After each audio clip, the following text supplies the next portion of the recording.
Hey, what's going on, everyone? It is B. Avery here for another episode of Just My Opinion. Thank you so much for tuning in. I really do appreciate it. And with this episode right here, we are talking Disney Plus. Yes, The Mandalorian.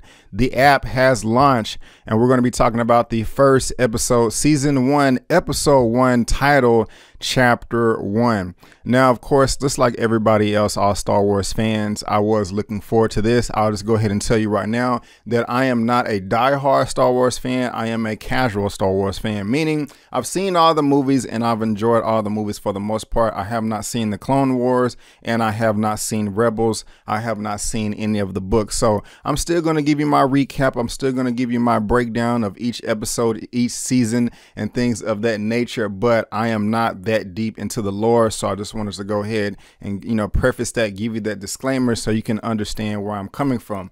Also, I did not go into this episode wanting to know a bunch of research, and I just kind of wanted to go into it and just judge it on its own merit, see if I was able to pick some things up. And so the only thing I know is that this story takes place about 5 years after episode 6, The Return of the Jedi, and about 25 years before The Force Awakens. So what is The Mandalorian about exactly? Well, after the stories of Jango and Boba Fett, another warrior emerges in the Star Wars universe. The Mandalorian is set after the fall of the Empire and before the emergence of the First Order. We follow the travels of a lone gunfighter in the outer reaches of the galaxy, far from the authority of the New Republic. So let's go ahead and get into the episode, and I'll just go ahead and say that I liked it a lot. I really did.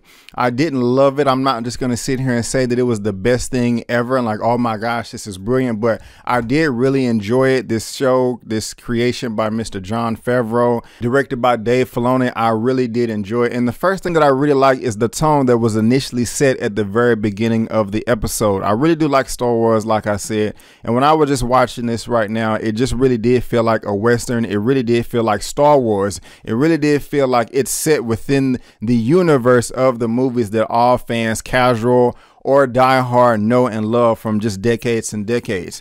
It was also shot beautifully. The color palette, the cinematography. I mean, it seemed like he used like a 30K camera, something like that. Dave Filoni, who directed this. I mean, that was possibly the best thing that I really did like about the episode, just like how it looked, just how crisp it looked.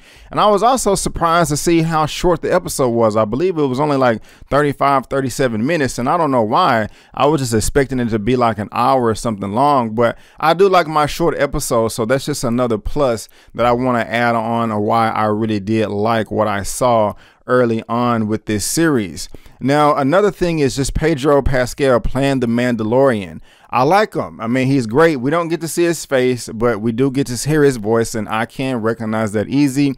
And he's fitting well within the role. You know, he has that demeanor. He has those mannerisms. He has that swag of just this outlaw bounty hunter, that's just, is really focused and is just about his business, is not going to get distracted by everything around him. Now, one of the things that I like about the Mandalorian, his character is, I mean, I don't know much about Mandalorian. I know that it's like a group or a race of people and they're from the planet Mandalore. If I'm wrong, please let me know in the comment section below. But he still has his own distinct style to him that I was able to pick up as, an audience member, on my couch or whatever. But at the same time, while he has all these weapons and, little spear hooks or grappling hooks like Scorpion from Mortal Kombat and these blasters and rifles and things like that, he's not perfect, I mean, early on in the episode where he goes in and he's trying to get the bounty from that blue guy with the gills and all that good stuff, he puts the thing down and it pops up and like showing the image of him. And he's like, oh, is that me? There has to be some type of mistake. I have some critics here. He's like, look, I can take you in warm or I can take you in cold, as he grabs for his blaster on his right hip or whatever. And I just like that. That's just really setting the tone for the show and for the character, and just kind of lets us know what we're in for. And, at this point right here, I'm really loving it. And when, right before that, when he was getting into combat, you know, with the other alien races and whatnot and all the other alien species, he's not like the perfect, you know, warrior assassin. You know, I mean, it was kind of cool that he shot his little spear hook out and he was pulling the guy in, but the other guy got a shot off on him and he got hit in the chest. You know, I don't want someone that's just completely invincible, and this character is not. I mean, he can die. Well, I don't know if he, well, it seems like he can die. He can get hurt. You know, someone can beat him up if they are tougher than him or has more skill. And that just kind of makes the character more relatable to me, even with him having a helmet on and you can't see his face. You know, and I just kind of think that's cool. And so later on in the episode, it's kind of right after that, as you know, they're walking on the ice, you know, you get to see just more of the environment and just, you know, just the Star Wars environment of creatures and all of this stuff with the creature coming out of the ice and trying to pull them down. We see that he doesn't like Joyce at all. You know, he has some type of disdain for him. And I just think all that is just like, you know, really, really cool.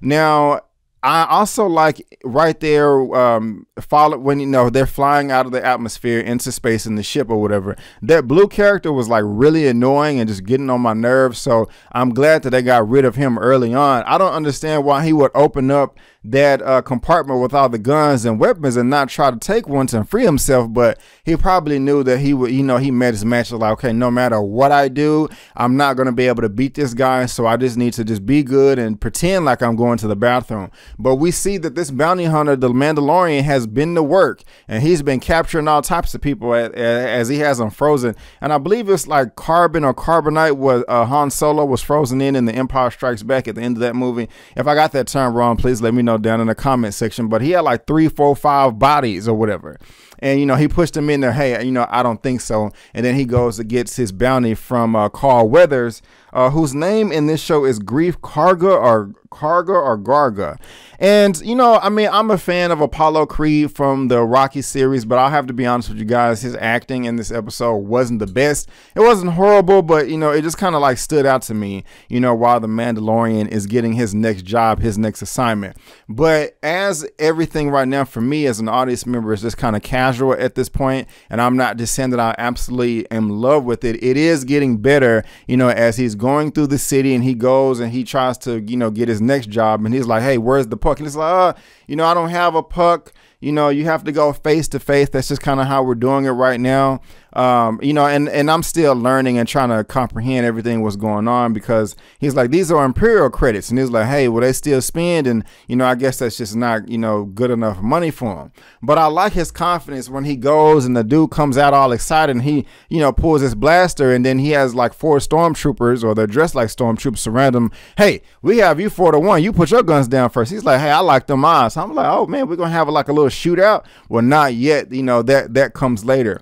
But then, you know, the guy gives him some type of piece, and it's like, I don't know who that was, and I don't know exactly what he gave him, but he was like, look, you know, this was retrieved, and I think that after a moment of time, the natural order needs to be restored. This belongs with you guys. And he takes it to some, I think that was another Mandalorian person. I don't know, but she makes some type, she's like some not finna say art gallery. I can't think of the tone. So I'm finna say weaponsmith. I know that's not the correct term, but she like melts it down and makes them some type of shoulder pad or protective type of armor. Please let me know what's going on there. And she was like, you know, this is very, you know, she's like, this is very nice, very beneficial. You know, we appreciate it. And what did she say? Something like, I wrote it down like something foundling or founding. And he was like, I was a foundling or something like that too. And we get different shots back, you know, as he was as a child or something like that. And so, you know, I'm really wanting to see, you know, if we're going to explore that later on in the episode. But the best part for me when the episode got really, really good is when we saw Nick Nolte's character or whatever. I recognized that voice immediately or whatever. I'm a fan of Nick Nolte. I'm not going to just say like a big fan, but I don't know. I mean, he's known for his voice, or at least that's how I know him. And I was very happy when his character popped up. You know, he saved the Mandalorian, you know, from getting eaten by those blurbs or whatever. I think that's what that was called. And, you know, he was like, you know, hey, have you helped people before? And he was like, yeah, and then y'all died. It was like, well, why do I need your help? I'm like, dude, what are you talking about? He just saved your ass 2 times. And so you need to be listening to him. But when they was trying to ride the beast or whatever, that was kind of cool. I laughed myself when he was like, hey, these are our females.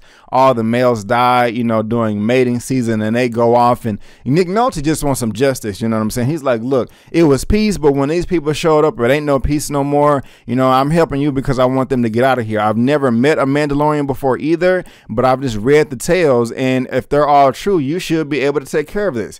And rightfully so, he does. You know, they go and they infiltrate, and there's another droid bounty hunter, and that was just kind of funny to me. You know, he's just like spinning around and so efficient shooting his blasters, and it was cool. That was a nice shootout right there. And the Mandalorian, you know, he met his match. And, you know, I was like, okay, how the hell are they going to get out of this? I was laughing to myself as I'm about to self-destruct. He's like, no, don't self-destruct. But that's really cool how he shot the grappling hook or the spear hook, pulled the gun around, and was able to take everybody out. He still probably should have got shot by 1 or 2 of the people there, but that was cool right there. I really did enjoy that shootout right there. For the most part, it was very well choreographed, and then they knocked down the door, and it looks like we have some type of baby Yoda. And I'm like, oh my gosh, and he kills the droid or whatever, so they're not going to be splitting the bounty. You know, I mean, that was kind of messed up, but I mean, at the same time, you know, it's a droid, so I mean, maybe that's just my lack of Star Wars knowledge on, you know, what they would do with a bounty, you know. But I mean, it was a really cool episode, and I did enjoy it, and I'm definitely going to be coming back for more and more and more as each episode debuts throughout the week. So guys, that is just my opinion. What did you think about the first episode, chapter 1, and The Mandalorian? What did you think about my recap, my review, my breakdown? Please let me know down in the comment section below. Let's get this conversation going and keep it flowing. If you like this video, please go ahead and give me the thumbs up. Also hit the subscribe button and look me up on social media, Facebook, Instagram, and Twitter. It's right there on your screen. There's links in the description box and the pinned comments. But guys, I just want to thank you again for tuning in. And before you go, don't forget that my name is Brandon Keith Avery, and that's just my opinion. Peace.